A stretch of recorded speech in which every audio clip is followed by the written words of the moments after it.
It's a sad, sad day for the radical left, man. And hopefully, it's a sign of things that are actually to come in our national politics, man. I hope and pray that they are. First, it was New York, ultra-radical squad member Jamal Bowman, the fire alarm guy. He lost his Democrat primary to a much, much more moderate fellow Democrat. And now it's happened again, man. Cori Bush, who really, literally is one of the dumbest and most dangerous humans to ever sneak her way into Congress. She's on her way out, and she got absolutely crushed in her primary. All indications is lost by at least 12%. And I can already hear the radicals now, man. They're going to blame it on Jewish money, and instead of just looking inward and blaming it on their own insanity, man. But I'm going to show you guys just a reminder of who this woman really is. And no one, man, not even crazy radicals believe that she belongs anywhere near the halls of Congress.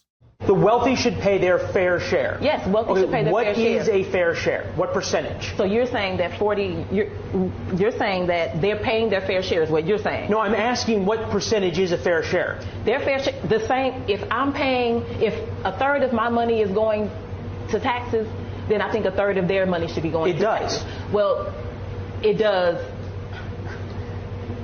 I'm trying to understand because you realize the effective tax rate on the poor is less than it is on the rich, right? Okay, so first of all, I'm not the poor. I'm very close to that line, but I'm not the poor. Okay, so the effective tax rate on the middle class is less than it is on the rich, correct? What fair share would you like to change the tax rate to on the wealthiest what percentage of Americans so it's a fair share? So let's say the wealthy 1% could pay, let's say if they paid, let's just give them 45%. I don't really know exactly what to say about that. Obviously, I mean, it's pretty obvious she's not real bright. You know, she's all sound bites, all virtue signaling all the time. And at least the reports that I've seen, you know, she doesn't really offer anything serious as a legislator. I mean, like I said, man, every single thing about her is a soundbite. Everything is racism. Everything is white supremacy. I mean, even in her questioning of special counsel Robert Hur, the guy who literally let Joe Biden off the hook because his brain didn't work, even that somehow was white supremacy. I mean, it's truly crazy. Thank you for being here, Mr. Hur. St. Louis and I are here today once again to focus on the real issues that affect our communities instead of partisan hit jobs. Let me start by saying that the potential mishandling of classified information is a serious issue, and I believe it was appropriate for the Attorney General to appoint both special counsels in the Biden and Trump cases. As my colleagues have pointed out, President Biden fully complied with the investigation conducted by Special Counsel Hur, who did not find evidence sufficient to warrant criminal charges. Despite this outcome, Republicans have used the special counsel's report to further their longstanding efforts to re-elect the former white supremacist in chief, Donald Trump, who faces 40 criminal charges related to the mishandling of classified documents, including obstruction of justice. I am so glad that we no longer have to hear her say St. Louis and I. I mean, I literally cringe every time I hear that. Hearing her say St. Louis and I is almost as painful as hearing her say everything is white supremacy. And just in case you think I'm cherry picking the whole Robert Hur thing, fossil fuels are also a function of white supremacy. Today, and the corporations they represent, St. Louis has 11 more 90-degree days per year than when I was born. Mr. Lawler, are the overwhelming majority of fossil fuel CEOs black or white? No, I don't have the exact numbers, but I would assume they're white. Yes. Ms. Watkins, is an oil refinery more likely to be situated in a black community or a white community? I'm not sure how to answer that, honestly. We've got oil refineries along the U.S. Gulf Coast, and we're very proud to be community members there. It's black. Yeah, it's black. For years, you all have continued to promote fossil fuels despite knowing that promoting them means promoting environmental racism and violence in black and brown communities. You all are still promoting and selling fossil fuels that are killing millions of people. This is a striking example of white supremacy.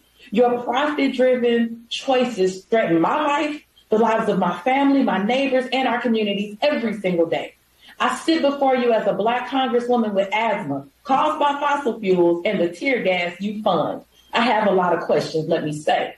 I haven't watched these clips in a long time, man, and I'm still, even knowing all this stuff and having watched all of these videos, I still cannot believe that this is what we've been sending to Congress, man. But honestly, I mean, I gotta say, man, even if that's as deep as she was, if she was just some wacky, bigoted virtue signaler, I could probably deal with it, man.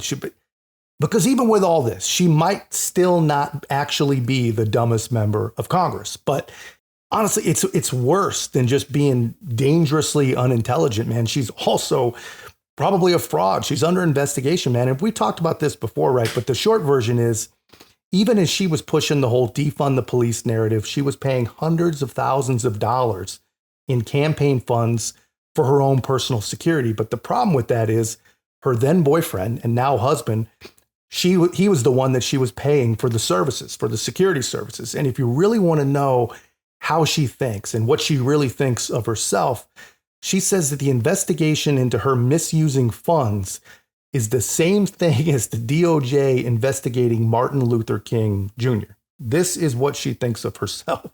There are people who are very, very angry with us. Powerful people who are angry with us because we said ceasefire. Then she floated another theory contradicting that one. Maybe the whole investigation was just propped up to insulate President Biden from Republican critics. This person who is a right-wing Trumper type deal, if this person asked the DOJ to open this investigation, and if the DOJ would have said no, then this person could have come back and said the DOJ didn't do this because she's a Democrat and the president is a Democrat, and it's just to cover for Democrats. Then she compared the government's investigation into her campaign spending to J. Edgar Hoover and the FBI's covert operations to spy on communists and discredit Dr. Martin Luther King Jr. Just remember, think about how many folks was actually with Dr. King when Dr. King was doing all the things that he was doing. How many folks turned away from him when the FBI came at him? It's the same type of tactics. If we can throw mud on your name, if we can get you caught up in spending money, if we can get you in a place to where you tired and people don't trust you no more, and all of this, if I can ruin your credibility, then we can ruin you. And then you no longer will be in that seat, and we can put who we want there. Those efforts to keep staff on board were ultimately unsuccessful. 3 more staffers left Bush's office in the last 6 weeks alone. She's now down to just 1 staffer on her legislative team, and her office is not actively hiring any replacements. Thank God, man, that someone that goofy and that unserious is on her way out of Congress. But I mean, just the fact that someone like that can even be sent to Congress and be responsible for writing and passing laws that affect the rest of us is just insane. And the rest of us, she does affect. But she also really, really believes that she is more important than the rest of us. I mean, just take a look at this. This is how she explained allegedly defrauding her campaign for personal security while her own constituents went really without any real protection themselves. The thing, I won't let them get that off. You can't get that off. I'm going to make sure I have security because I know I have had attempts on my life and I have too much work to do. There are too many people that need help right now for me to allow that. So if I end up spending $200,000, if I spend $10 more on it, you know what? I get to be here to do the work. So suck it up, and defunding the police has to happen. We need to defund the police and put that money into social safety nets. Yeah. We got to put that money into social safety net, she says, and her own pockets, of course. This is who these people are. And this is everything that they believe in, right? They believe that they can do and say literally anything they please and still get to keep their jobs. And honestly, man, if she's remembered for anything, if anything represents her perfectly, let this be the last speech she ever gives on the floor of Congress.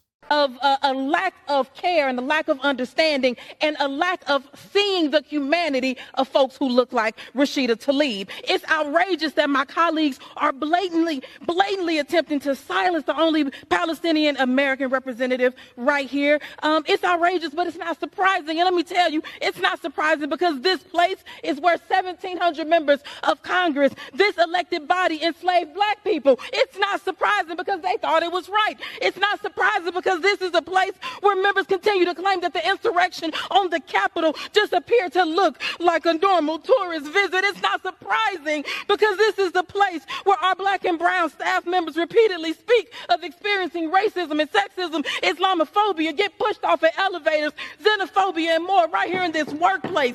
This is the place. And let me say this. She mourns for the 1,400 Israelis. The gentlelady's time has expired. She mourns for the 10,000, and she will not stop. No gentlelady's time has expired. Ceasefire now. And she takes the death threats that you all sent, that they The gentlelady is no longer recognized. The gentleman. Yeah. So that's who she really is. And that is what she stands for. If she stands for anything, it's just all victimhood and all virtue signaling. And that's why she's gone. I mean, thankfully, she is not going to be a member of Congress anymore.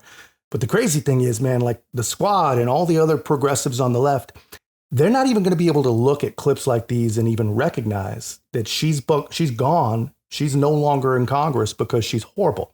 They're going to continue to believe that she's gone because of racism or Zionist money. It's just truly insane. The people of St. Louis, they do not care about any of that. They chose a county prosecutor with an actual message and an actual plan over true insanity. But that's just my take, guys. I thought you'd get a kick out of seeing that. Let me know your thoughts in the comments. And if you haven't already, guys, be a part of our growth. Make sure to like, comment, subscribe. Most importantly, share the channel. I'll see you in the next one.